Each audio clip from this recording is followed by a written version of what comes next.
up, everybody? Welcome back to the House of Flux. I'm so glad to have everybody here tonight. We are here with Solomon Anderson, Zachariah Anderson's brother. We will get into the case, obviously, tonight. But how's everybody doing? How are you, chat? We got It's Me, Josie, in the house. Ashley E. Jen RN, as always. Praise Milk and Jesus. I don't know what that means, but it's funny. It's a reference to the trial, sort of. Oh, nice. Got Feral Housewife, Bobby Bologna, Late and Flux. Only like a couple seconds, maybe. Hello.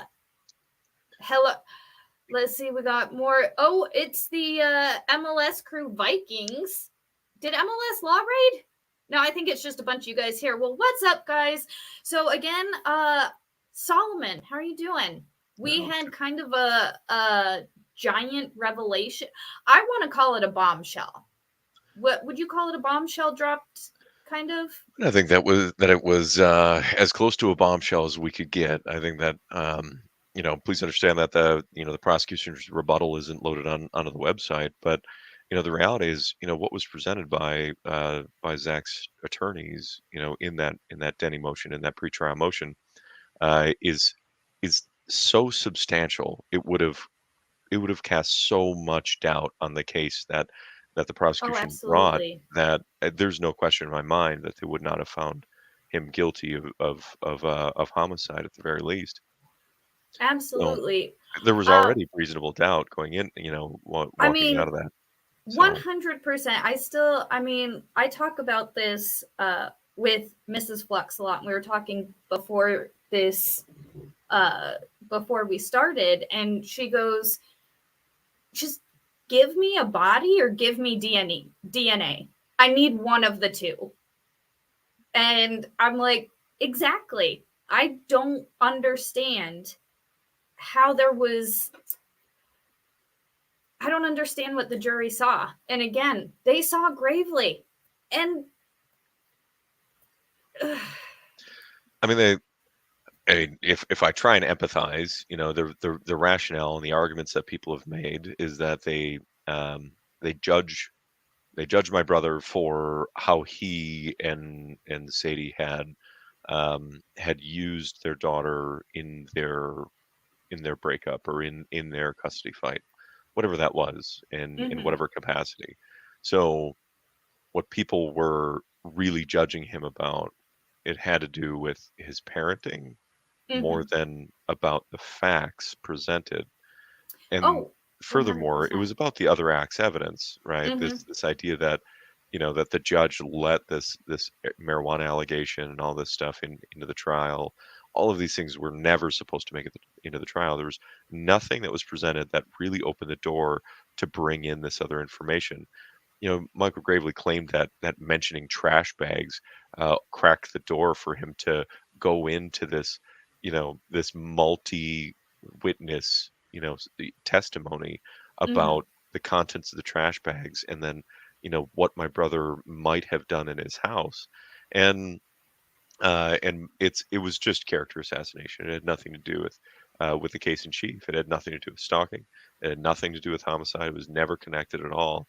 And it was meant to taint the jury. So for those of the people in the community and outside of our community that saw it that way, it was intentionally manipulative that way, and you fell for Gravely's for his BS.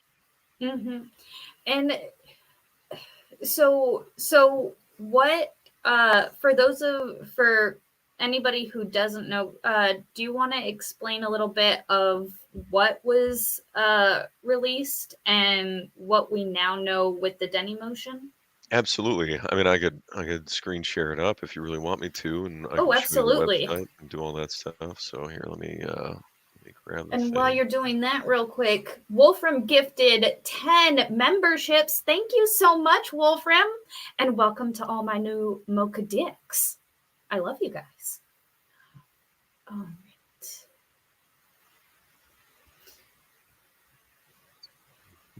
So is this is from Zachariah Anderson, freezachariahanderson.org? That's Is correct. So freezachariahanderson.org.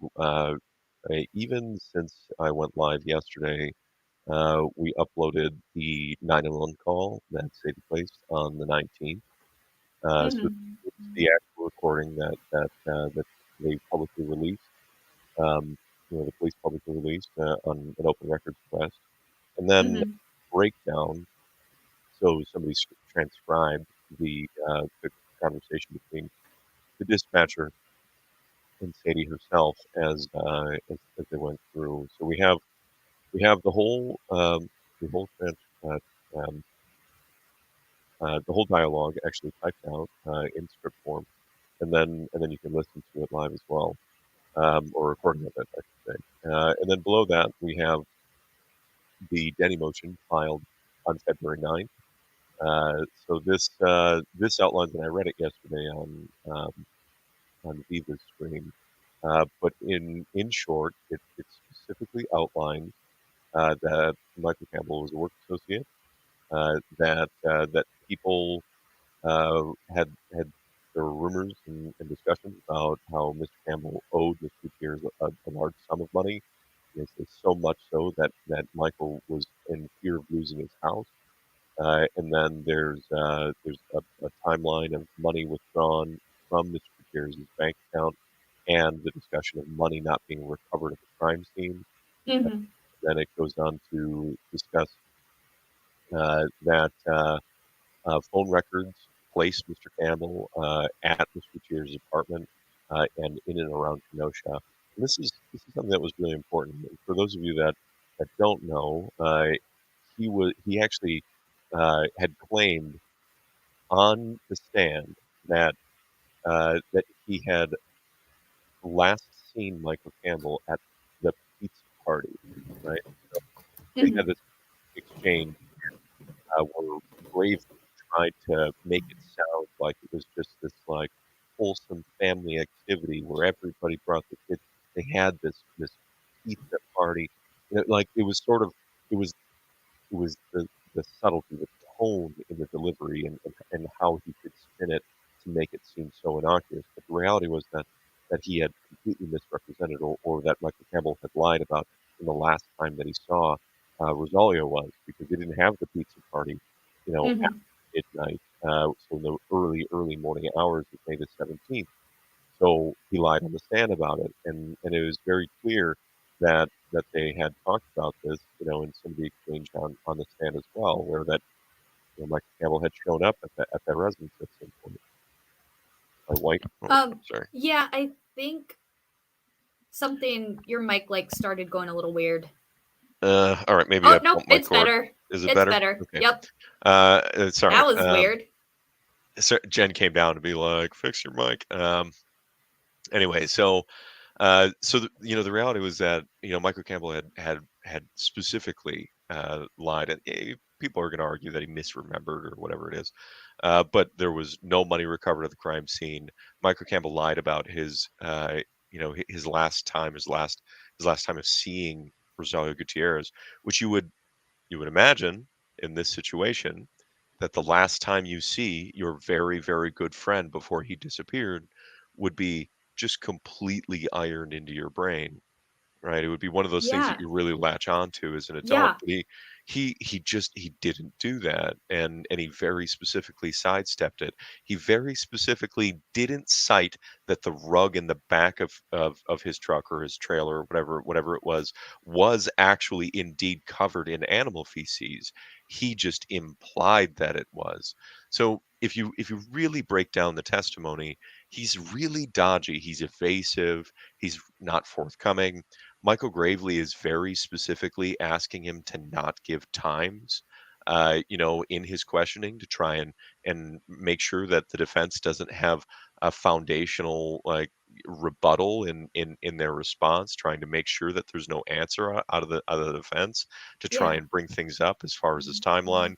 Michael Campbell shows up very, very close to when the police show up in the early afternoon or near Yeah. noon hours or whatever it is on May the 19th of 2020. So he's in proximity, which is also brought up.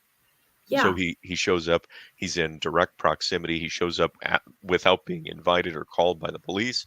He just randomly shows up at the crime scene. That's an odd situation. He's in and around Kenosha on May the 18th. He goes to multiple different banks, and he's busted by a family friend, Mr. John Hunt, who I believe he testified to is the man that was taking his sister to the methadone clinic after he pretended to not remember who he was. So he said, "I don't remember," and then after further questioning, he said, "Well, he took my sister to the methadone clinic every day," which is another piece of his dishonesty in his statements on the stand.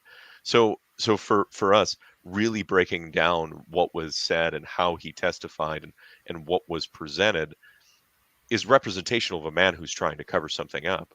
And I Hmm. don't personally know that Mr. Campbell committed this, but Oh uh, my God. but I wasn't there to see him commit this crime. I have no personal knowledge of him committing this crime, and that's an important thing. But I can opine that his Mm. behavior is in line with someone who would be committing the crime and trying to find out what the police know and trying to stay as close to the investigation as possible to see if he's getting away with it.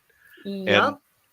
and that is just my personal opinion. But I think that there are a lot of people out there that when we discuss this, it makes sense for us to really put two and two together here and say, well, he really does he really does fit the behavior descriptions, Yeah. the profiles of someone that would commit this. He was welcomed into into Rosalio's home. He would have been Hmm. welcomed in. Rosalia would have opened a beer for him, to talk to him about whatever, and maybe they had a disagreement about money. Maybe that's what happened, and the bat was right there, and he lost his temper about it. I don't know for sure, but the reality was that that is way more likely than the scenario that the state presented about what my brother did because of all the reasons that we've cited, insofar that my brother is not a jealous man. He effectively said, "You're supposed to be doing you. I'm supposed to be doing me," talking about his relationship with Christine.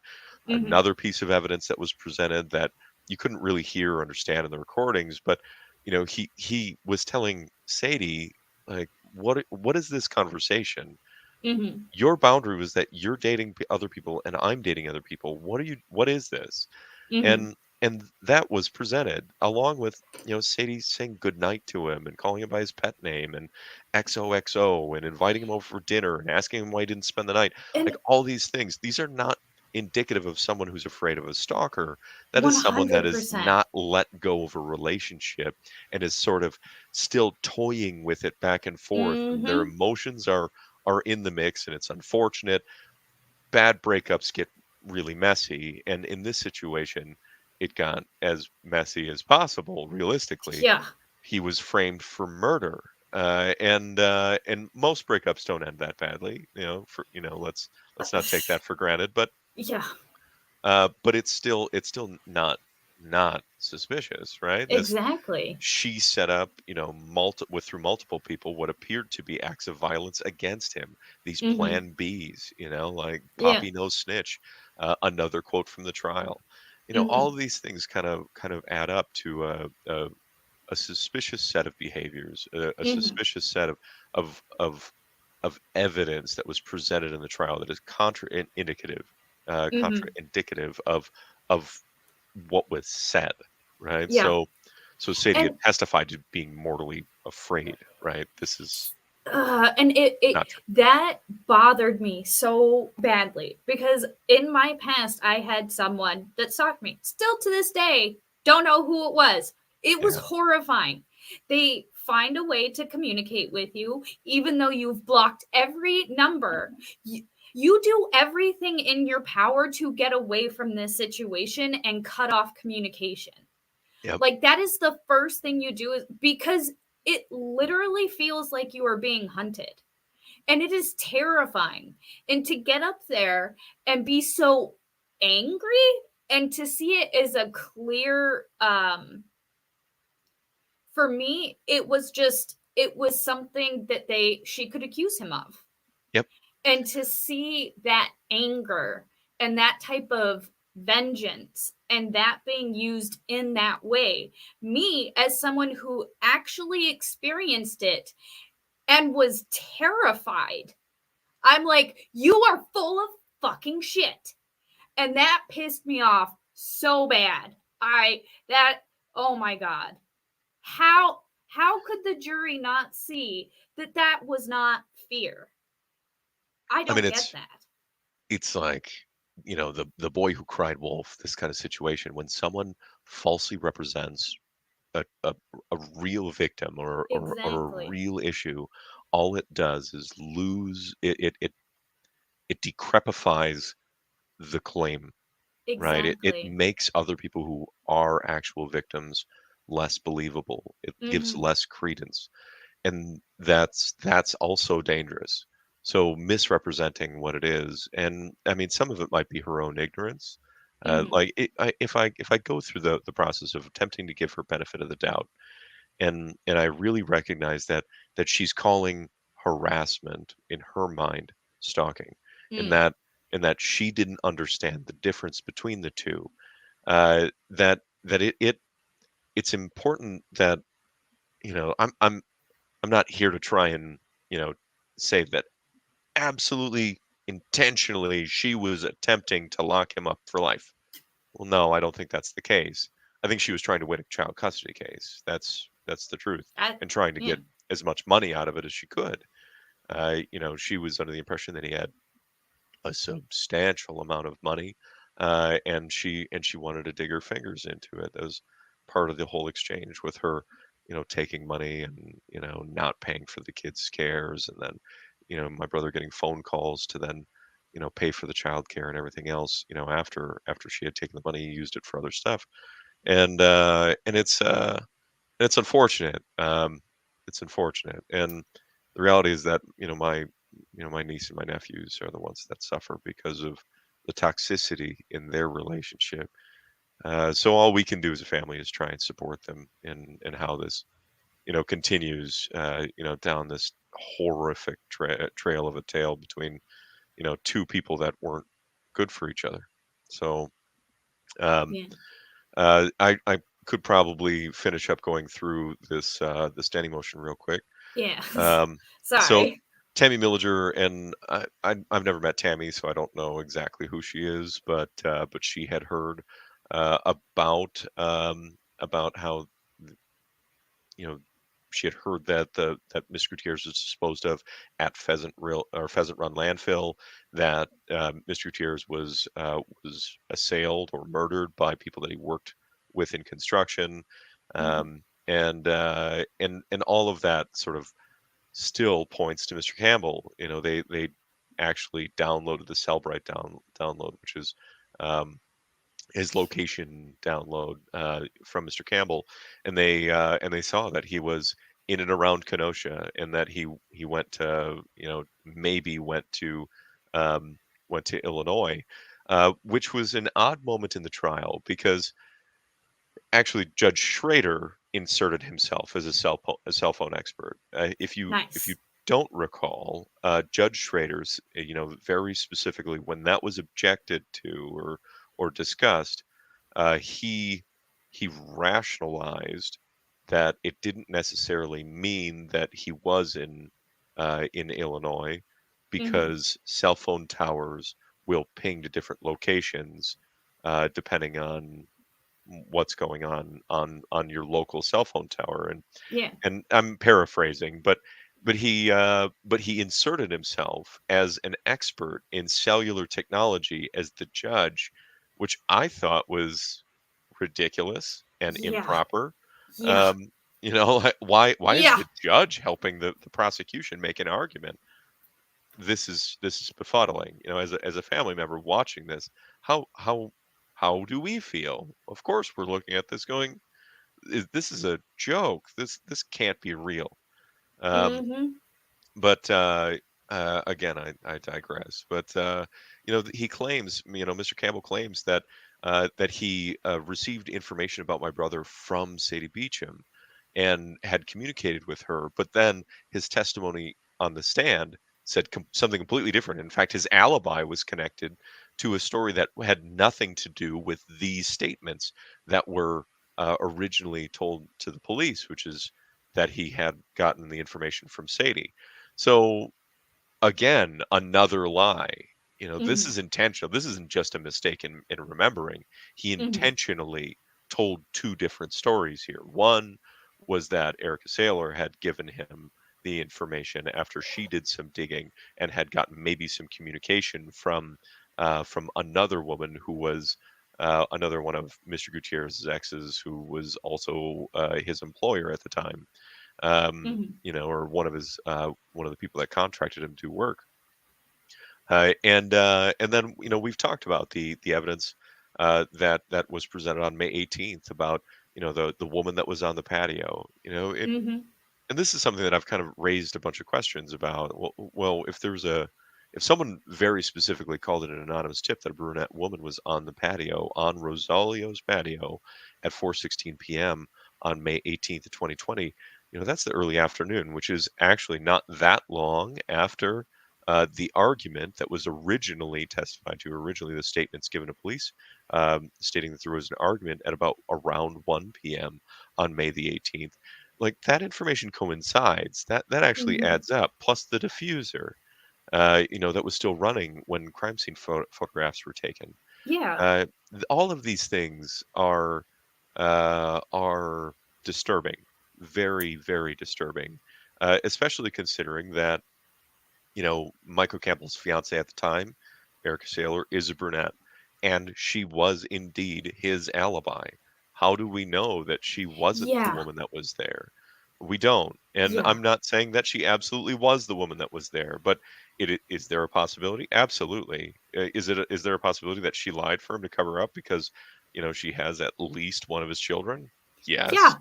right? I think she has two kids with him. Absolutely. I could absolutely see that. Mm-hmm. And shortly after this, their engagement split. Well, why? I Mm-hmm. mean, that's not public knowledge. That's between the two of them. But did it have something to do with this? Well, it could have. There's someone that witnessed him having shaved his face. That was Mr. Hunt. Michael That is Campbell. so crazy. Yeah, Michael Campbell was bald, as he had testified to. His haircut was that he was bald, clean shaven on his head, starting, right around when he was, graduating high school, when he was still in high school, whatever it was, that he Mm-hmm. started shaving his head down. But he had grown a beard and maintained it. So it was noted, it was odd that he had shaved his beard off immediately following this. And then a guy who was not not well off or that had some financial difficulties wasn't willing to decrease the cost of unloading debris in a landfill. Yeah. All of these Yeah. things, when you really piece this together, I mean, scream to really look into this, to actually go to Pheasant Run it and screams do reasonable this. doubt. Yes. Yeah, It it sure does. it screams reasonable doubt. And beyond that, they also have surveillance video that it may not be amazing in quality, which is right here. The surveillance video may not be amazing in quality, but it also has vehicles, trucks that match the description of Michael Campbell's truck in the neighborhood at the time of the disappearance. So if you really, really break all these things down, you have proximity to the crime, you have motive, you have the means to do it, right? He would have been Mhm. invited in, he would have been welcome in that home, and he even said himself on the stand, the only thing that he and Rosalia ever argued about was money. And that's like a big thing. Yeah, That's kind of a big issue. yeah, I believe that Judge Schrader even had mentioned that he had tried a murder case where someone was murdered over a dime. So, like, that, a dime in a guy's Yeah. pocket. Yeah. So you're telling me that a dime, to get that dime in that person's pocket, was motive for murder. But in this case, the substantial sum of money that was owed between them for the contracting work done Mm-hmm. was no longer motive, that Like, doesn't make sense. yeah, like, oh, they're friends. It's fine. No, like, hello? Right. That's Right. really quick. Joe Fallow? Palo, however you say that. I'm not good with names. Paulo. Paulo? Thank you for the $5 super chat. No witnesses saw blood on Rosalio's door on May 18th. They didn't present any witnesses that testified to there being a lack of blood on the door of May the 18th either, in all fairness. So nobody testified to the fact that there was blood on the door, but there was also no one that testified to the fact that there was not blood on the door. And Interesting. they never, questioned the male people, because the door to the apartment was adjacent to the mailboxes. So Mm-hmm. that's a really important distinction for those of you that have not Yeah. seen the crime scene photographs. It's literally next to it. So think of an apartment building where you have all of the tall rectangle mailboxes with the little mail slots in it, where the mail person just walks in, pops all the mail in for all 8 units. Mm-hmm. That bank of mailboxes was literally next to the front door of Rosalio's apartment. And to my knowledge, Interesting. they never even questioned the mail people. So, um, with all of these things adding up, it just it continues to make sense that they should have really investigated Mr. Campbell. Now, there's is there reasoning for them to not start investigating Mr. Campbell in February of 2023? Well, absolutely. Think of the Oh, lawsuit. yeah. Oh, yeah, 100%. Yeah. So they're going to double down on who they have to try and Yeah. save their skin. Otherwise, how bad does it look politically? How much money is our family going to sue them for when All of they it. admit to having Sue the them for wrong all the person? money. Yeah. Exactly. So all of the grief, all of the humiliation, ruining a man's life. So of course, The, what they're going to yeah. do is double down on it and try and uphold the lie for the conviction.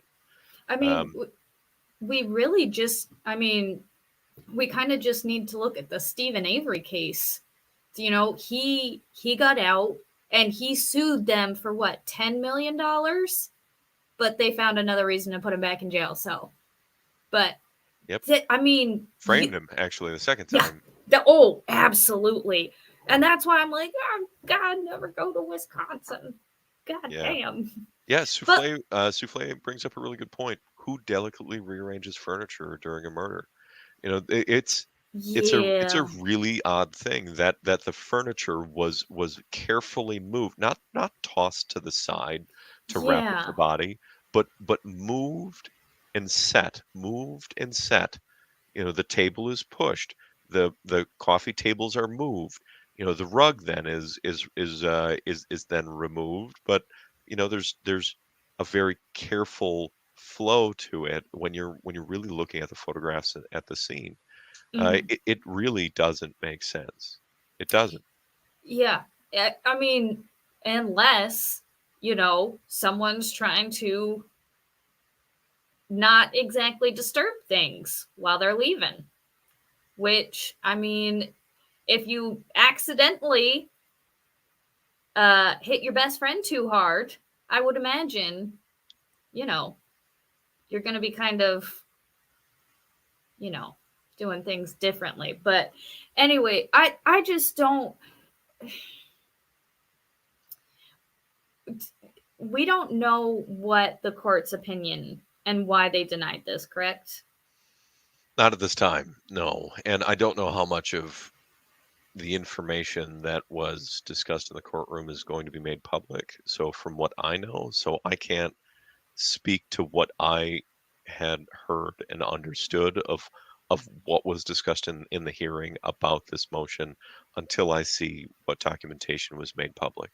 Mm-hmm. Uh, this this motion very specifically is an appellate issue, Mm-hmm. and I want to make sure that this document's out here, and I can present this document because these are the words available to the public, and I can Mm-hmm. I can spin and opine.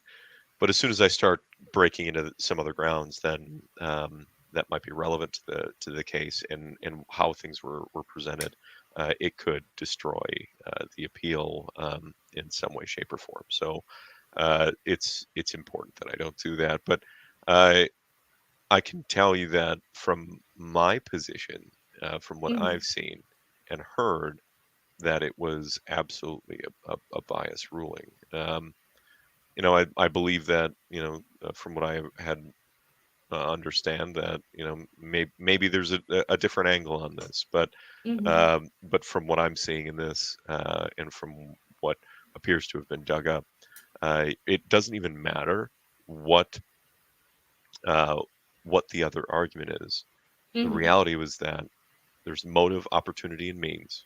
It should have Mm-hmm. been allowed in the courtroom. All of those were presented, Yeah. and this is a location presented with a viable witness testimony uh, of a possible location of Mr. Gutierrez's body that the police have never searched.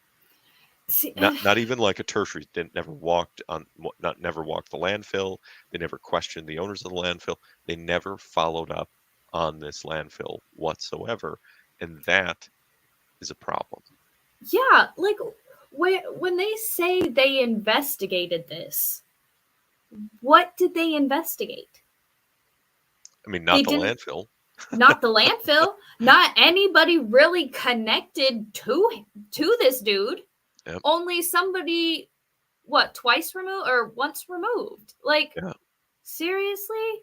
And I consider it. that, during the trial, it was even presented that there was an anonymous tip that Nick Mercier had made a post on social media about how he knew, or who he knew was the actual perpetrator of the crime.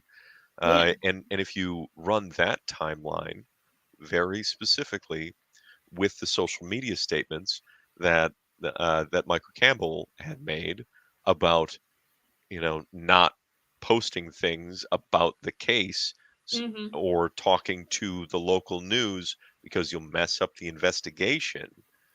Really close in time, actually, to when those things happened. That social Mm-hmm. media post, and when Michael actually posts on social media to try and get people to stop talking about the case.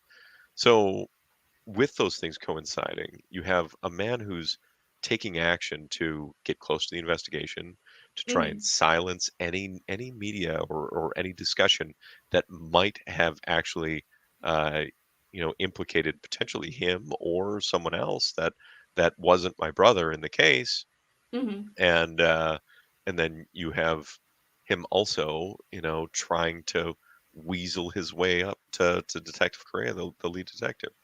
And I don't know if he is friends with Correa, because I don't understand why Correa didn't charge him with interfering with a police investigation after he didn't warn him just once to not go and do anything on his own, Mm-hmm. right? Because he told him at the crime scene to not go do anything, right? That's what he Yeah. testified to.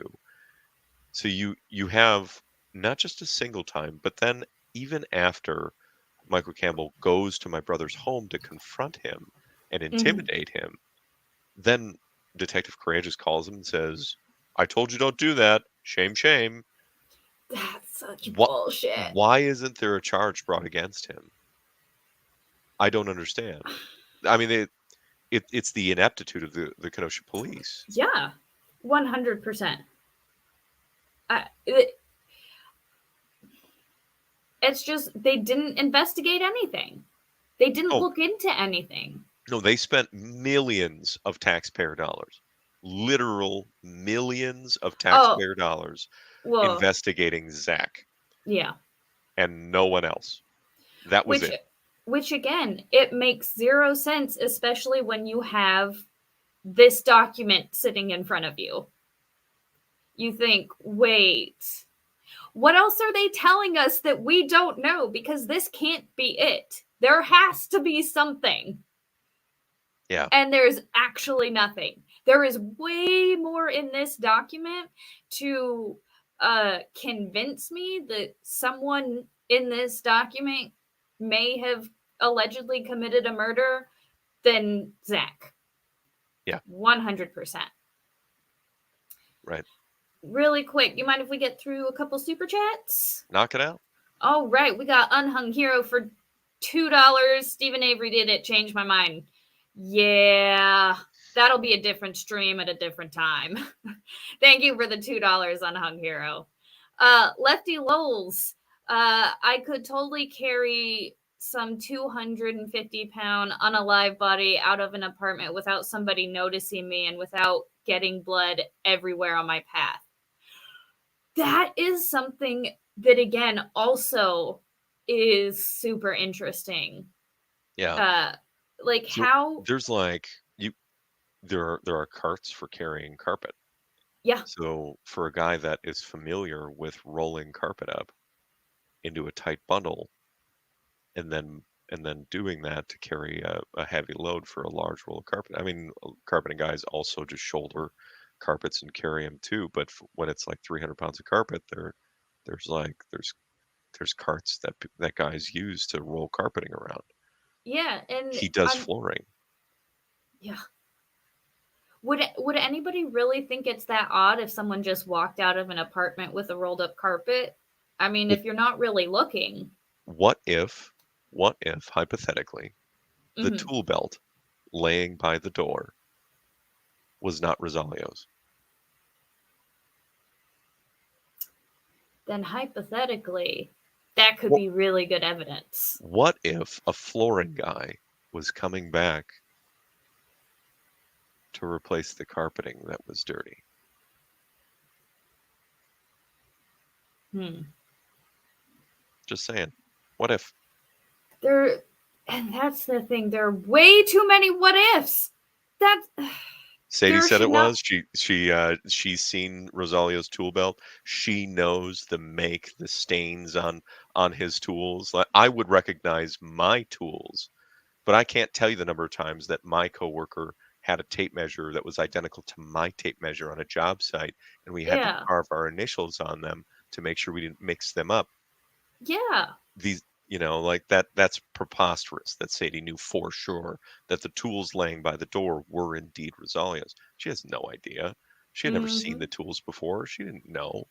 I mean, and So, I mean, Mrs. Flux and I have lived together for like 10 years or whatever. I don't know her tools.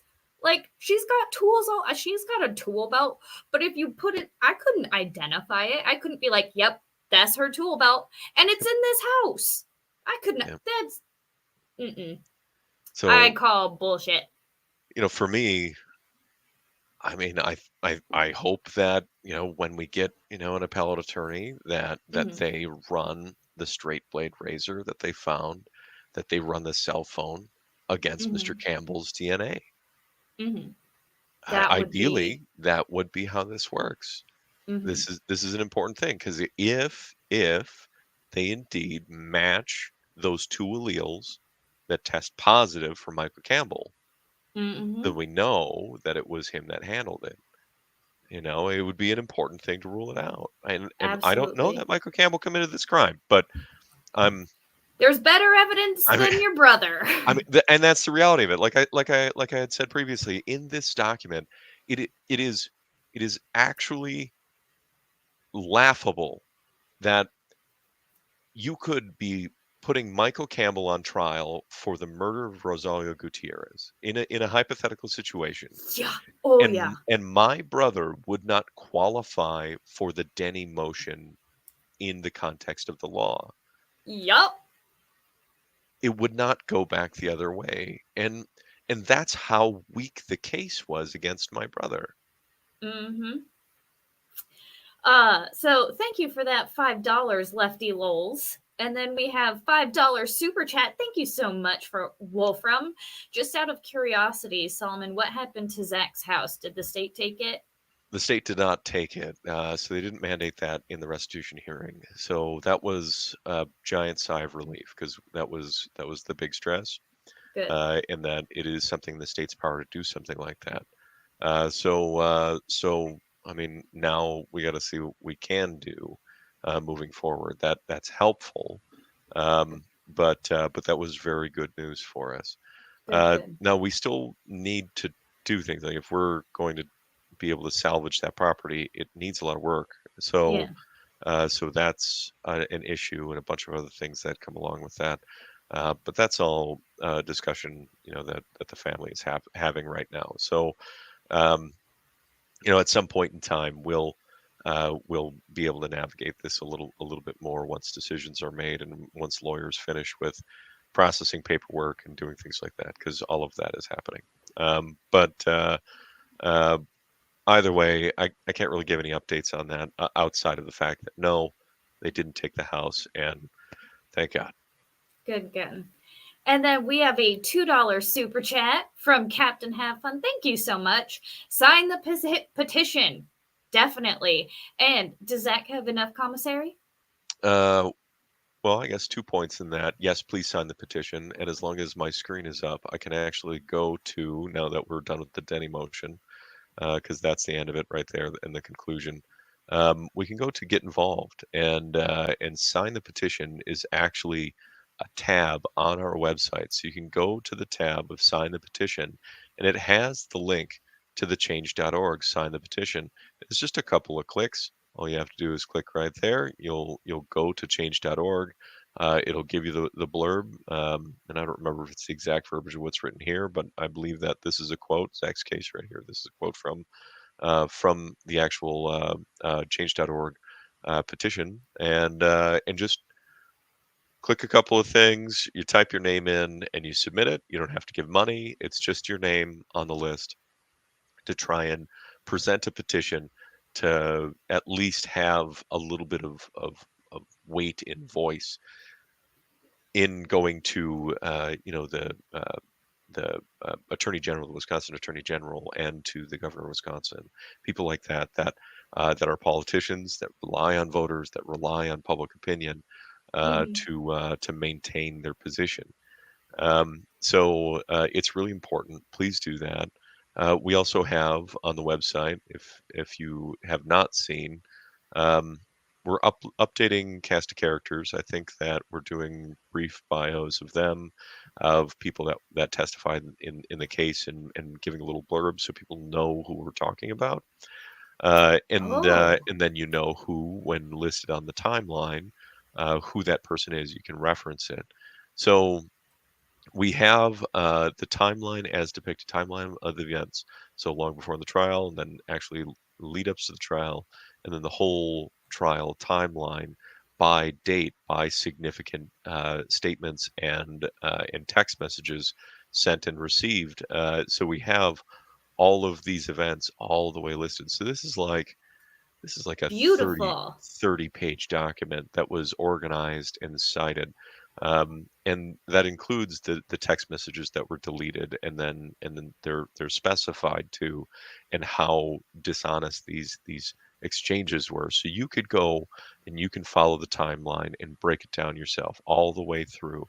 So you got May 7th, May 8th, you get all the way down to pertinent information leading up to the trial, all the way up to the 16th and then the 17th. So um, the date that Rosalio is theorized to have gone missing, May the 17th, and everything that happened on that day, and then the day after, so May the 18th, and then we have the map of the traffic cams. So again, you know, in this situation, Michael Campbell drives from Kenosha way down here. You Mm-hmm. should probably see my cursor. I'll go a little slower. Way down here in Kenosha, he drives all the way up the freeway, all the way up here to go to my brother's house right here. So you have to go all the way into here to my brother's house. Mm-hmm. From my brother's house to make it to Sadie's, you actually have to go over here. So this is the area where Sadie's house is, right where my cursor is at that time, not presently. She doesn't live there anymore, but at that time you had to drive over here. Now this Mm-hmm. gray line right here coming Okay. down is another freeway. This freeway follows down, hits all of these traffic cameras all Mm-hmm. the way down through, and then across on freeway back down to Kenosha. So Mm-hmm. this is all freeway down. The fastest way So what he said was after he visited my brother's house with Brandon, they went to Mm-hmm. visit Sadie. So they went over here, and then their trip home was by GPS, and it took them back through Zach's neighborhood when they were confronted about it, right? Oh, So that's what they had said, is that they went back through like it was on their way home. That's what he implied. It's not. okay. It's not on the way Yeah. home at all. You have to drive almost a half hour out of your way to Huh. drive this way and down, as opposed to just taking the freeway down to Kenosha. So when he testified to that, I was in the courtroom. I was like, what is this guy talking about? You would never, ever, if you went to visit Sadie's house to, question her or whatever it is, you would never, ever drive back across on country roads, Mm-hmm. on roads, not freeways, but on roads and country roads out to my brother's house on your way back to Kenosha if your intent was just to go back to Kenosha. You wouldn't do Yeah. that.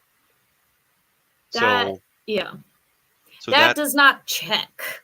it does not. It does not check out. So this is again, this guy is just, there's stuff that he said that it doesn't add up, and it never did. And I mean, to be fair, there's stuff that Sadie said that didn't add up.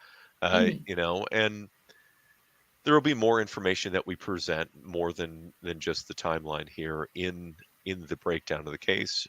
We've got Mm-hmm. the watch the trial, we've got interviews, we've got frequently asked questions that we're working on presentation, but we've got some answers here for fact. And one thing that like I truly don't understand is why everybody is so fixated on a burn pit. Everybody in the country who lives in the country has a burn pit that they throw shit in and burn all the time. That's how you get rid of trash. Like, what? Yeah, What? there Why is there are that a thing? massive areas in the United States that do not have trash services. And which, like, you just People literally just burn toss it. your shit in there. Yep, you just burn your garbage. It's a normal thing. I don't understand why people saw that as unusual. Yeah, look Right. at everybody. I have a burn pit. I have a burn pit. Yeah, everybody's got a burn pit. I don't Yep. understand how they take these things and they make them so like sinister. Yep. It's and he had regular fires there. It wasn't like it was uncommon for him to burn stuff. It was very normal. So um Yeah.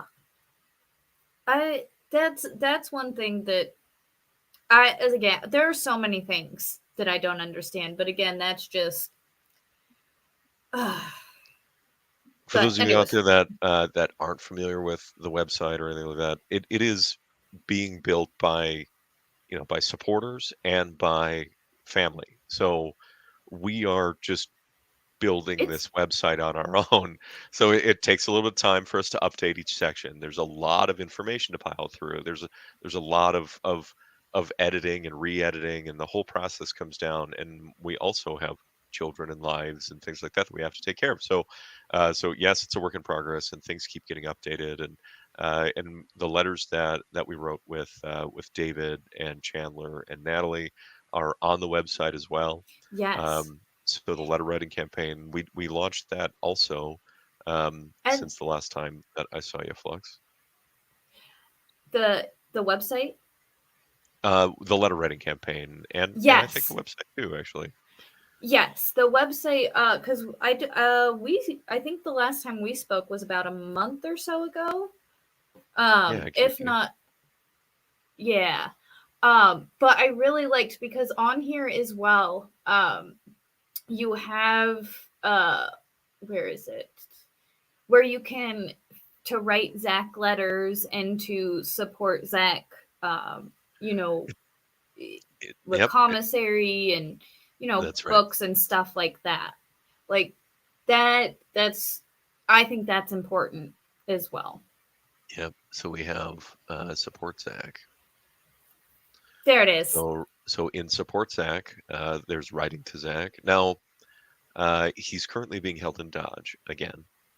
So he was taken to Kenosha for the restitution hearing and then transported back to Dodge. Now, he told me today on the phone that he got his papers, so he expects that he's going to be transferred to wherever he's going to be placed in general population, whatever facility that is. And he had, a top three is sort of like picking a college, but less awesome, right? Yeah. Yeah. So you get to pick your top three, and in those three they place you or try to place you. So he has his top three, and we'll see which one he gets. But right now he's still in Dodge Correctional. So that's still all of the rules for sending him things at Dodge are all still standard. Adding commissary funds. Now I want everybody to understand, full disclosure, that now that the restitution has been established, every dollar that gets put in his commissary fund gets garnished. So every time someone gives him money, a percentage of it gets taken and gets put towards the debt that he owes. Now he was stipulated to pay Celia for the funeral cost of Rosalio, but then there was a recommended cost of the time that Sadie took off of work, which oddly enough was more than the cost of Rosalio's memorial. So um, Interesting.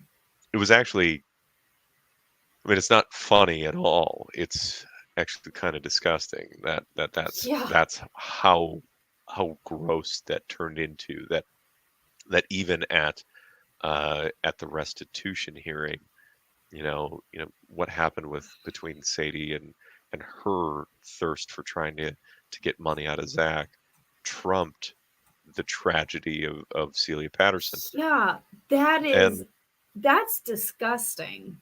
it's pretty rough. And I can't say it enough times. Our hearts go out to Celia Patterson, to Rosalia's children, to their family. I hope they understand that even in our campaign to get Pheasant Run searched, yes, it is also to help Zach. But the reality is that they Like, really should go and send letters and petition the police and the court to try and get that landfill searched, because if it's viable, if it's true, they mhm. might have their closure. They might find Rosalio. That's what I'm saying. See, and I'm sitting here. If I was the family and I saw this where there is potential for my son's body, why would you not do everything that you could to try and recover him? Like how I'm wondering I I'm wondering if they'll start pushing for this if they see this. I mean, I would imagine that Celia has had access to a bunch of these documents as a paralegal, in the system, and that she or Eugene attended the hearing Mhm. for the motion. Now, the actual document wasn't read aloud in the hearing, to my understanding. So, Mhm. actually seeing the document, if they didn't have physical access to the document, indeed, maybe it will, but I would imagine that she found a way. But that's just my presumption. Um, Yeah. there's something about this page that is important to note, that while he's in holding, no one can order him anything. So the ordering hobby and personal property items, they don't let him have it while he's waiting to be placed. They don't want to transport a bunch of crap with him while they move him from this temporary housing to where he's going to be placed later on.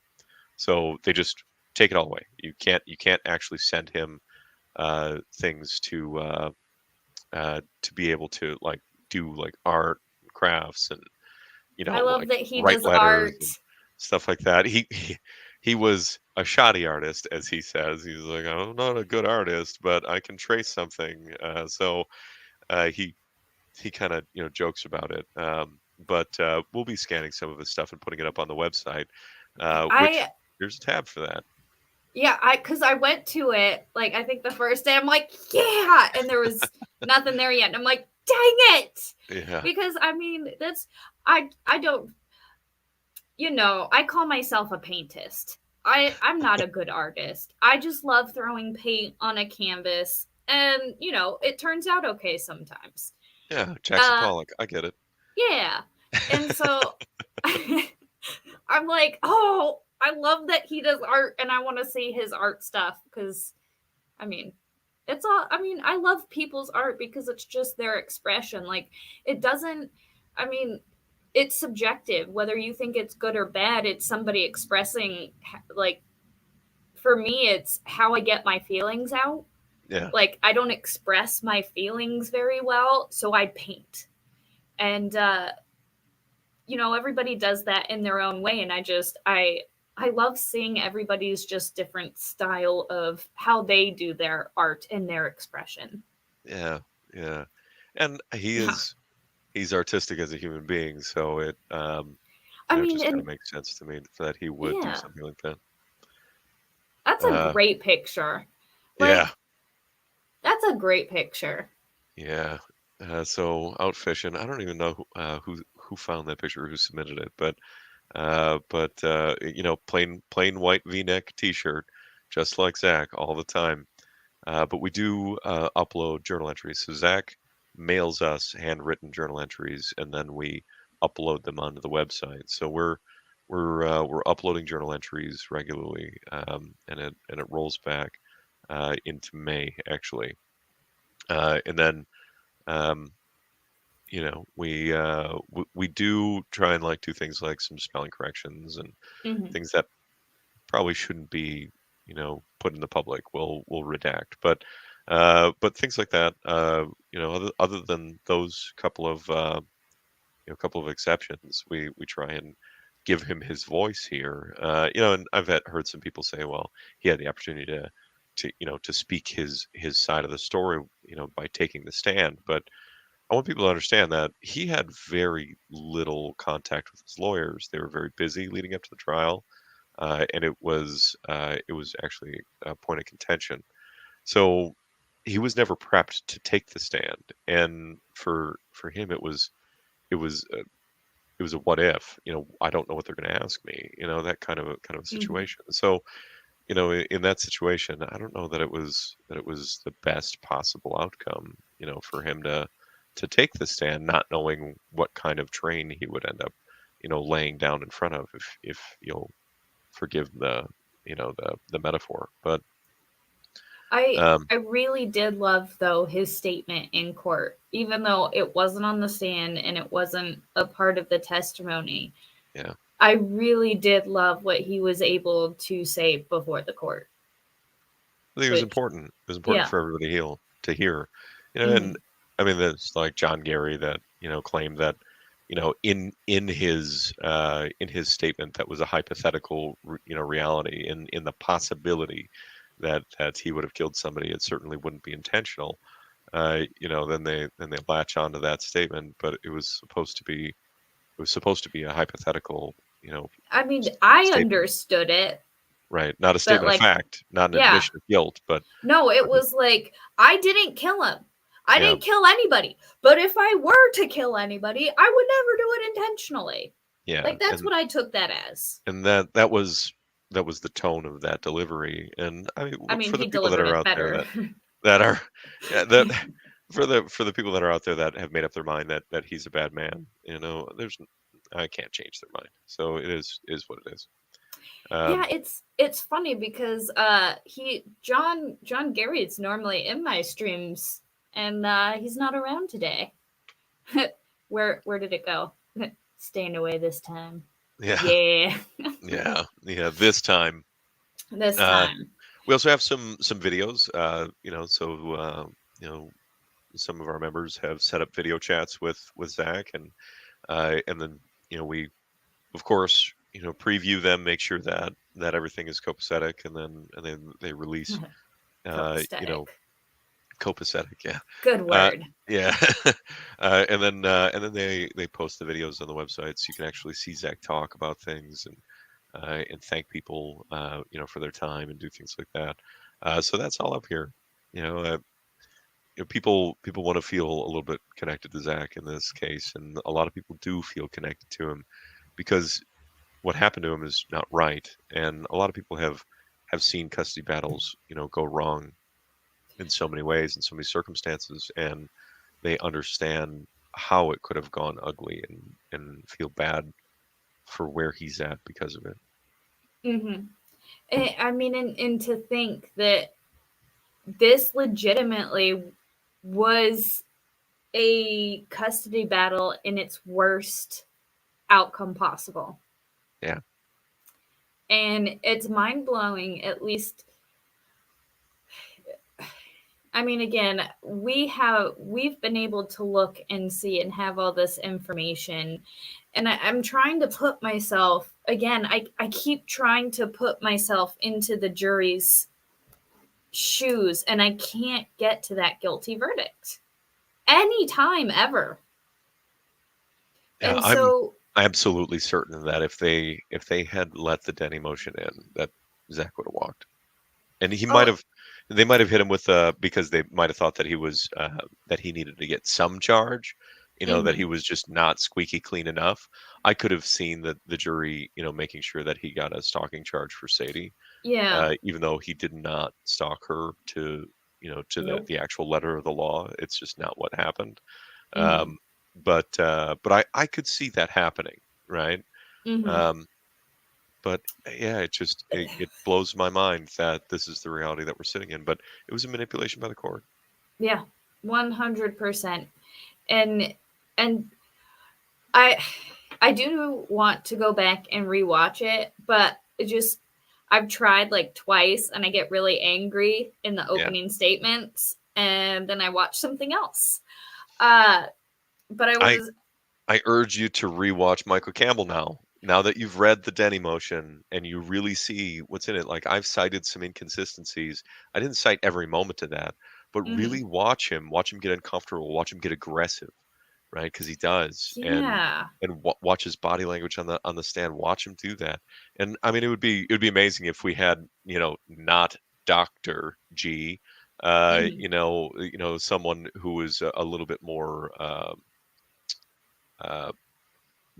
Someone who has a little more integrity in Mhm. their analysis, break down that body language analysis and really like sort of like what people did with Amber Heard as she took the stand. Yeah. There's some legitimate tendencies there on the micro expressions. They broke down what she was doing with her face, even though she was an actress. The tells that she had. She has a Uh, terrible face. Yeah, yeah. Though I saw something about her having like a perfectly symmetrical face, like she has Yeah. like a She very beautiful face, whatever. But I thought she was pretty back in Machete Kills, but that was back when I was young and stupid. you've watched more Amber Heard than me. I don't know what to tell you. I Yeah, see, and I didn't even like that was before Amber Heard was Amber Heard. No, So, she was always Amber Heard. well, yes, that was before I think really people knew her though. That was when she Yeah, was trying to become an up and comer when she was still like young. But I mean, anyways, that's yeah. besides the point. I'm off track again. But so what page are we on? Special thanks. Special thanks. Yeah. It's just an acknowledgement to the people that, and it's not complete. It's a list of ever growing, people on the website that continue to donate time, their time, their money, yeah, I mean, the live stream, their platforms. So we have platforms that people have lended, us to continue to share and talk about the case and why it's such a tragedy and travesty and bastardization of justice. So you have platforms listed, including you. You're right in Yeah. there. I saw David in chat. He's right in there too.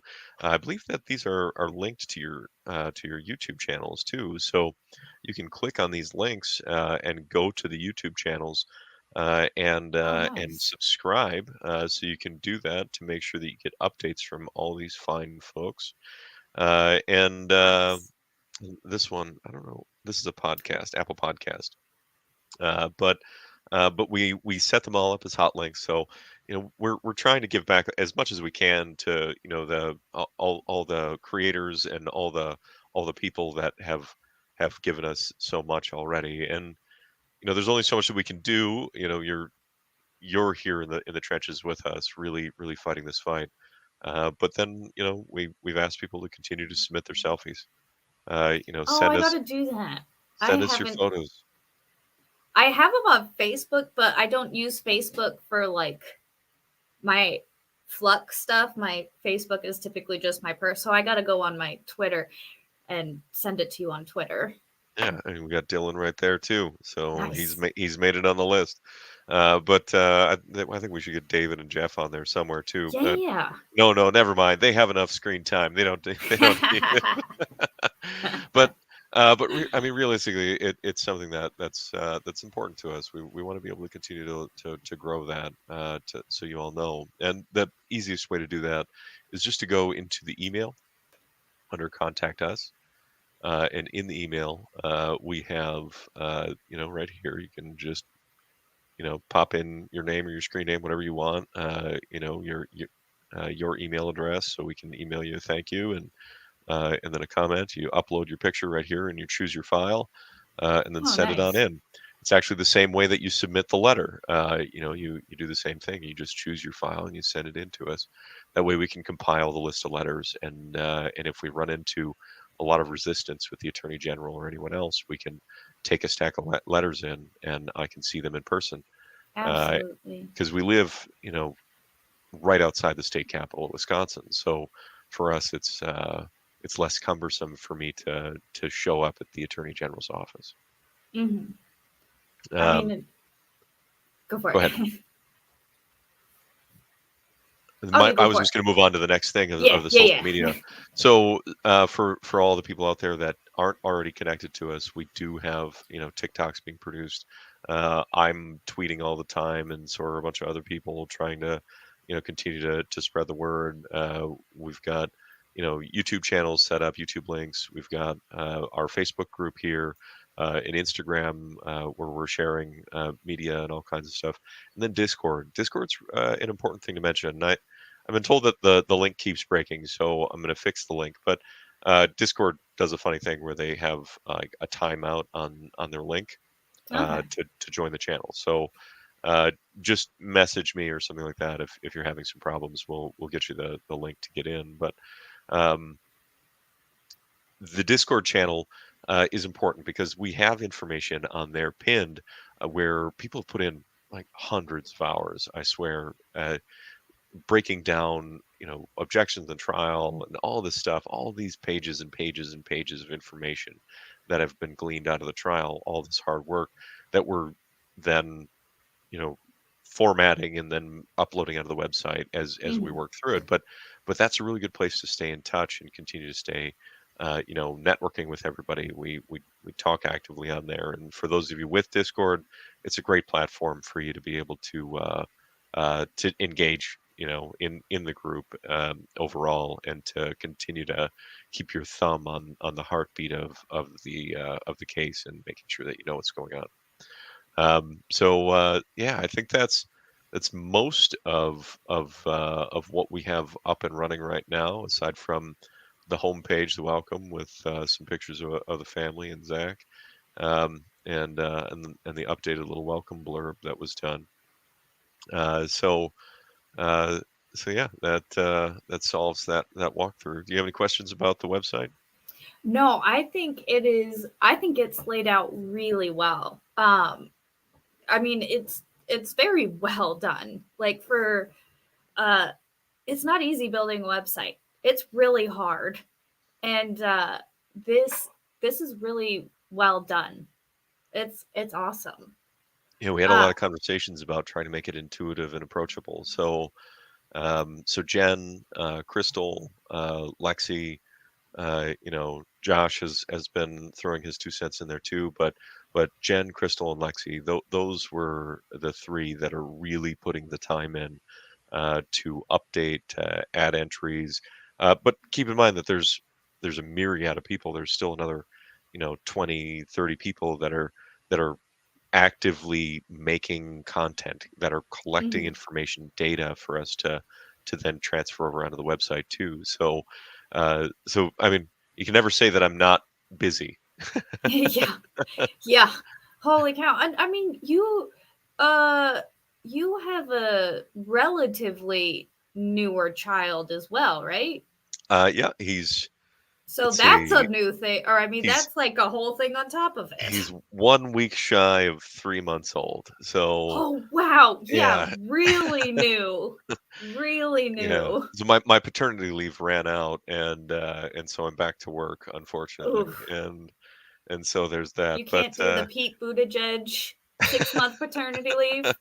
no, unfortunately, it would be wonderful Dang. if I could because man, he's an adorable little baby, and I mean, aside from Oh. when he's cranky about having an upset tummy, he's just a little snuggle bug. Oh. That's awesome. Yeah. We have a 4.99 super chat from Julio. If Steve Gosney posts him with a t-shirt, he'd be holding his book too. He probably Yeah, would. That would of be course. awesome. That would If be not fun. both of them, he would have both Yeah. books up. I He would have both books and his shirt. That would be awesome. And then Captain Have Fun at I can't send him paint pens. I wanted to will we be able to send him like pens or pencils or stuff so like that? on the website there is the ability to order him things. So Mm-hmm. in the support Zach, like I had pointed out right here, so you can go to the support Zach. You'll be able to scroll down to the bottom. There's the JL Marcus website, and there's Union Supply. Both of those are websites where you can order things for inmates. So the the only thing is that at this moment you can't do it because he's not placed in his forever home, right? He's not placed in the facility that he's going to remain for the next foreseeable future. Now, sometimes inmates get moved around between facilities, but the reality is that he's going to be spending quite a bit of time at whatever facility they place him in next. And where he is now is supposed to be a temporary holding place where he's only supposed to spend a certain number of weeks where they evaluate his psychological and physical needs, and make sure that they accurately assess him, and where he's at, and then place him in the right population of people to Mm-hmm. who he is and what his needs are, and then interview him and talk about things like that. Place him in programs for you know, I mean, the reality is that our penal system is not really meant for what is it the word for um, not resuscitation but rein Rehabilitation? yeah, rehabilitation and reincorporation into society. Mm. Our penal system isn't set up very well for that. They have some classes and stuff like that people do, but they like signed him up for therapy for Mm-hmm. domestic abuse and stuff like that, and he was like, I don't understand. Like I'm wrongfully convicted Yeah. here. So they force you into the program, and then reunification. uh, so they like force you into the program where you have to go to counseling to learn skills, um, to then never get out of prison in his Mm-hmm. situation. So what's the point? Like it's really just to shame him for the next 50 years, right? Where Yeah. it just doesn't seem to make a lot of, yeah, just to check off a box. That makes sense, but it seems frivolous, right? And how they Yeah. treat the inmates isn't really set up for rehabilitation or reincorporation into society. It's not how they treat inmates in the penal system in the United States. Yeah. That's And really quick, we have a Wendy H member for 2 months. She says hashtag free Zachariah Anderson. And then Excited Utterance, also a member of the Mocha Dicks for 1 month. The gravy has been spilled. Expose Mike Hunt. You're welcome. I like that we're calling him Gravy now too. I mean, yeah. Yep. I mean, my nickname for him was Da Ballsack, but Gravy's fun too. Yeah, Da Ballsack is appropriate. Yeah. People accuse him of being stupid, but he's really not. he No, played he's a some ball sack. Like he that's yeah, he is that, but he played that. very clever games with information in the courtroom. He's not a dumbass. He's No, highly he's manipulative. he's a ball sack. Yeah, Sorry, not sorry. Uh, gravy boy. Um, but so that's when he does get put into the facility that he will stay at for the foreseeable future. that's right. Um, you can go, guys. This is where, or you can't see it. These links here on that you see on this page. You'll be able to, I assume that they would have some type of like pens and paper and stuff like that. So I Yes. imagine they you'll be able to. There are art supplies and things like that that you can order for inmates on, I don't remember which website, but Mhm. there's all kinds of stuff that you can order for them, extra blankets and even a tablet so you can have access for communication. There's things for entertainment. There's all kinds of stuff. I believe that there's like music and TV shows and stuff like that that you can even order for them. Now that I think a lot of that is way on the bottom of the list, but there's all sorts of things that if you really want to supply him, things that he needs that you can order for him.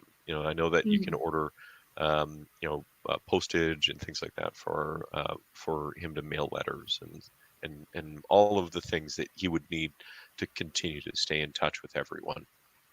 Um, Okay. if you do want to give to his commissary, there are ways to do it. You can do that in all of these ways. This is actually taken off of the prison website and how to do that. Now, what facility he goes to may change, but it Mm. shouldn't. It shouldn't. I'm just saying that it may, because this Okay. is like a single facility that's supposed to handle all of these things.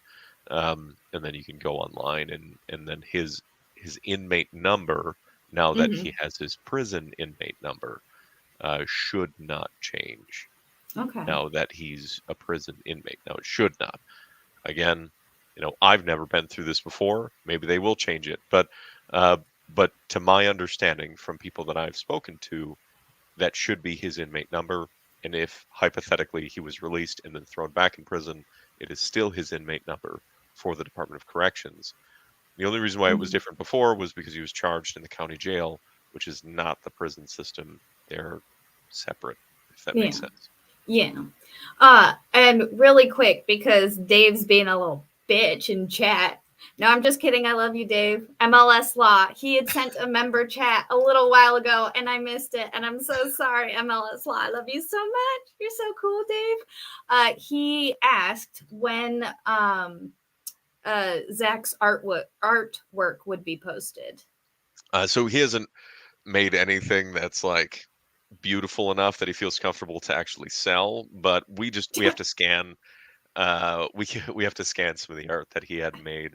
He said that he sold off most of the stuff that he had already done while he was in Ah, jail. So because he was using that as currency as he was doing stuff that's just in awesome. in the jail already. So he was doing already trying to make himself a little more comfortable in jail that way. But there's a reasonable means of exchange. But we keep telling him to send us actual artwork so we can actually put it out there and auction it off or whatever it might be. But we'll put a few pieces that he's drawn, some of the sketches and stencils and all those things on, so you can kind of get a feel for his developing skills. You can see his little stick figures now compared to what they will I be as time goes on. See, and that's funny because I love stick figures so much. I actually have stick figures tattooed. That's how much I love them. And I used to hide stick figures in all of my paintings. I don't Okay. do it anymore, but I used to do that a long time ago. I love stick figures. I mean, you're not Uh, going to believe this about me, but my art was always very primitive. But I did, when I was a little boy, stick figure uh, castle like sieges, and I would nice. I would do World War II battle scenes. uh, with stick with stick figures. figures, That and is I'd have awesome. little stick figure men, but then I would draw like battleships and like destroyers and submarines and airplanes and like land and sea battles and stuff. Like it was just stupid. I'm That's such a nerd. that's awesome. No, that's awesome. And then he also sent a $9.99 super chat. You didn't have to do that, Dave. I was teasing. I'm sorry. I love you so much. But As far as thank you for the when, super chat. it sort of depends on Zach, David. So just understand that we're waiting on him to produce some art, and then we'll put it out for auction for a good cause. But we might like do like thumbnails of it or something if we can figure out the technology on the website so people can get teasers of it. Um, but we'll be uploading some of the stuff that we had released from his property from jail, before long. It's just having the time to do it. We'll get it up onto the website, what we have at least, or some of the items that we already have. Dave Yeah, is really into artwork. I specifically asked Zach to draw legs for David. I very Yes. specifically did, and Zach Oh, laughed real hard, and he said that what did he say? He's like, I know what I'll do. He's like, I'll draw like four frames, and one of them will be like Gravely, and it'll be like little stick figure legs with like stick legs with clown shoes, and like he just like went on about like how he would draw each one. yes. And I was like, whatever you're gonna do, man, make it pretty. But I hope that he does it well, so David can proudly display it behind him on his stream. That is awesome. Absolutely. Because I mean, that would that would just be awesome. Oh, he even says Jody's legs would come down if Oh, Zach's went up. all right. Wow, he would even take down Jody's legs for that. I mean, Hell yeah. that's saying something. Though to be fair, I mean, Jody's already put all of her bits on the internet. That's true. Her legs are everywhere Yeah, and that's more. right. Oh wow. Well, uh it's been it's been an hour, almost and a half. And Yeah, do you I want to plug the Give Send Go? yeah, I have it, guys. Give So send go. Hold on, let me because you can pull I that up. You should be able to do yeah, that. I'll stop the I've got screen it right share. here. Present. Where's my share screen? So we've Ah, talked about the cost of appeal a bunch of times over, and the reality is mm-hmm, like that 54,000 benchmark was sort of like a rough figure that we threw out based on a couple of the very early rough estimates for some of the costs that we knew that we were going to need to afford. And we've gotten some second opinions and things like that, of course, because it's responsible to do that. But the reality is that every investigator, every witness professional, every person that we hire, including the appellate lawyer, whoever it might be, mm-hmm, is expensive. We were mm-hmm. told by Zach's legal team now that they would represent him in an appeal for 150 to $200,000, and that, I mean, that's not going to happen, right? That's a So, lot of money. but then there's specific cases. So think of there. It's not just the appellate court. What level are we talking about? All the way to the Supreme Court or the federal court level? Because you have different stages of the appeal, and every stage they can charge you more, right? Mm-hmm, So you have to really spell it out in very plain English exactly when they're willing to stop their representation or when it ends, because the reality is that at a certain point in time, it's a decade or it's 2 decades yeah. later, and how many hours of their life are they putting into it, and how many experts do they have to hire or get referrals from, or whatever it might be, whether it be a Mm-hmm, DNA expert or a blood splatter expert or whatever it might be, right? All of those people need to be contacted, all of them need to be called, and every single piece of evidence in the discovery that they retest for other DNA or every other specimen of DNA that's provided to a laboratory to test and compare to evidence and discovery to possibly then, you know, free him, exonerate him of the crime, costs money. All of it costs money. So that's why this is important, because all of this is ridiculously expensive for us. mm-hmm. I love that she's making the distinction of spatter Spatter because versus splatter. everybody says splatter and it's spatter, and I go crazy about it. I Yeah. blood spatter was one of my favorite subjects of study because it's really fun to play and throw blood all over, well, fake blood all over the place and see how it goes. Um, I always but think yeah, of batter with spatter, and I get it. It's the right word, but still. but everybody says splatter because I mean it's the same thing. Uh, but um, it's highly expensive. I mean these people are experts because they've studied something for a billion years sometimes, and Yeah. they think it means they can charge like $5,000 for an hour, and I don't Yeah. get it. Yeah. Uh, I mean, and to be fair, they're also opening themselves up to being called to the stand. So That's what, fair. putting their stamp on it means that they're willing to come to fly or drive to whatever city that this court case is being held in, and then Mm-hmm. physically take the stand. And on the bright side, COVID did some things for us where some people could, come in remotely, but before that, that was the status quo where you had to Mm-hmm. go and be present, for a trial, mistrial, or for hearings to attend, and that adds up very quickly. Hotel bills, food, and all those Yeah. things. It's very expensive. Oh yeah, and especially in today's day and age when everything is just literally getting more expensive every day. And Sure is. really, uh I mean, we got to raise a lot of money, guys. We got to get it up there cuz I mean, what I do believe, I think Jeff has said OJ spent 9 million on his defense. Uh, And It was like 1 million or 2 million less than the state. I thought it was the state did 9 and but he it was spent 6 or something like that. millions. Yeah, so but it was like 2 and change, Yeah. less than the state of California. Um, but And yeah, that it was was in the 90s. yeah, Yeah, I if because I mean, again, like you said, how far up the chain of appeals does this go?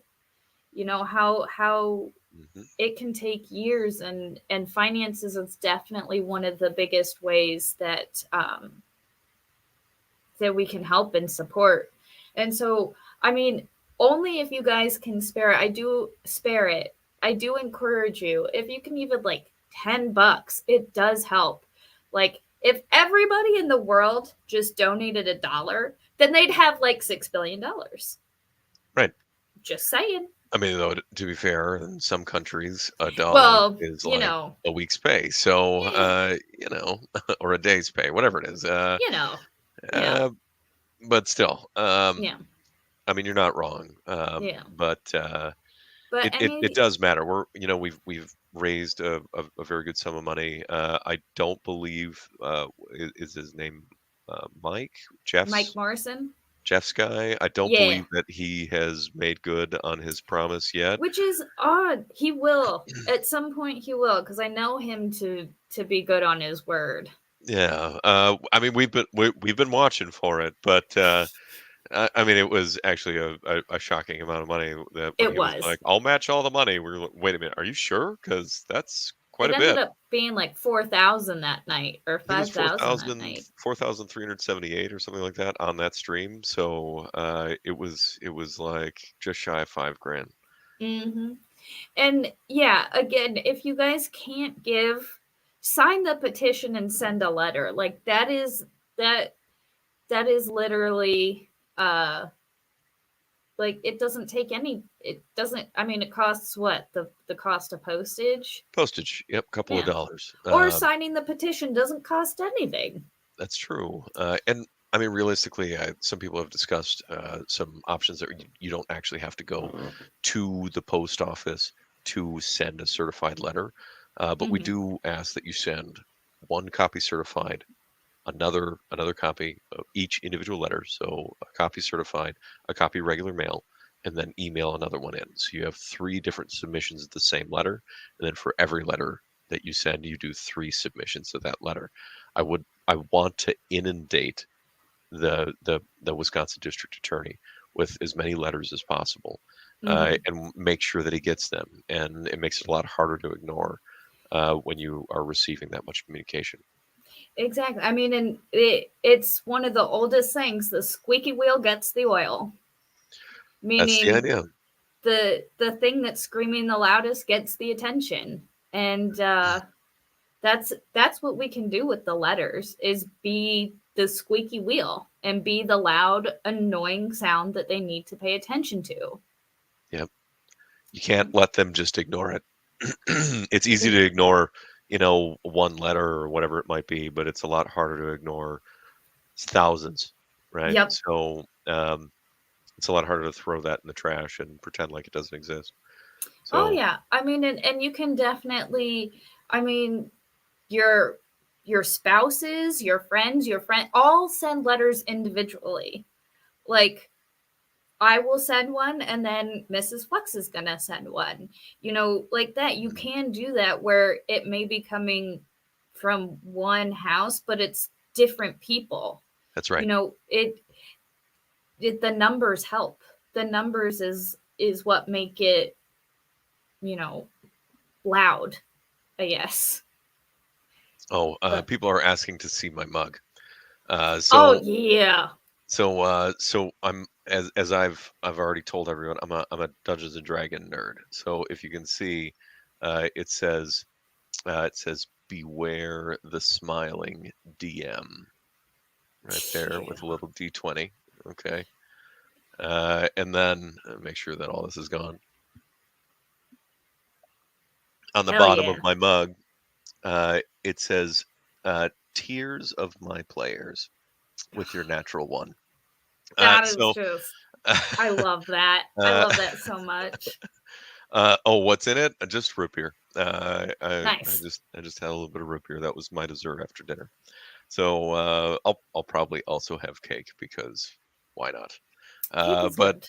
yeah, because cake is delicious. That's why. Yep. Uh, but uh, but yeah, it was a gift from my crew, my Dungeons and Dragons crew. I ran a table for a number of years, and they got me that for Christmas, and it almost made me cry. I was so happy and just glad that they appreciated me so much to give me something that outlined the idea that I enjoyed their tears at the table because they'd talk about how awful I was to them. Yeah, did you see Jen being in the chat all spicy, making a little laugh and shit? She said she's your dessert. Oh, shoot. Excuse me, I need to go. Well, good talking to you. uh so guys, thank you so much for just coming and being such a great advocate for your brother. Like, you uh, you and your family, you have done a phenomenal job championing champ Championing? championing. I can't say that word right now. I believe in That you. word, uh for your brother. You guys have been amazing champions. Just gonna cut it there. uh you guys have been phenomenal, and thank you for coming on with me and just really, just going in detail. Just, I don't know, reiterating the bad facts and kind of just really exposing that dark crustiness that's there, because it needs to be exposed. There's uh And there's a history of corruption in Kenosha. For those of you that love being internet sleuths, it's not hard to find. My brother's case is not unique for Kenosha to have played a dirty game with, and it's disgusting. It should sicken people of Kenosha and us mhm, as citizens, Wisconsinites, all of us. Just the gross misrepresentation of fact and justice, what mhm, they do in order to seek conviction. It's just a dirty game, and unfortunately, it's not unique to Wisconsin. It is something that happens across the United States, and content creators like you, like Jeff, like David, Chandler, Aussie, all of you out there, Nicholas streaming streaming these court cases, really giving it attention and bringing it to the public, the public scrutiny. It Mm-hmm. makes a difference. It raises awareness or cognition about how broken the system really is and how it needs to change. Mm-hmm. There's quite a bit wrong, and it's really up to us as citizenry to stand up and do something about it. And 100%. and that transcends whatever your political party is. It doesn't matter. Corruption is corruption, Mm-hmm. and it needs to be cut out. I think Lord Acton back in like the 1800s said something about how absolute power corrupts absolutely. But he Mm-hmm. also had a statement that talked about the locus of power and how wherever there's a collection of power, men with the mentality of mobsters will gather. And and that is so true if you really consider how Michael Gravely conducts himself. People have talked about how it's like this weird mafia relationship that I've seen uh, in in comments about the court case. It's absolutely true. Mm-hmm. Like he carries himself like handshake agreements, and how to make sure like you take care of me, I take care of you because I have power. It is Mm-hmm. it is it is a bastardization of the intent of his office, and our people, we the people, need to stand up and strike it down. It is not what his office is supposed to do. Yeah, 100%. I thank you again for coming. And guys, go sign the petition. If you can, go give to the Give Send Go, send a letter, get vocal about this, guys. Thank you, everybody, for hanging out tonight. This was a fun, well, not fun conversation, but it's an enlightening conversation. And I'm glad that you guys got to be a part of it. So, guys, I will see you guys later. Don't forget to like and subscribe to the stream and stuff. And we will see you guys next time. Have a fantastic weekend. And don't forget, be excellent to each other.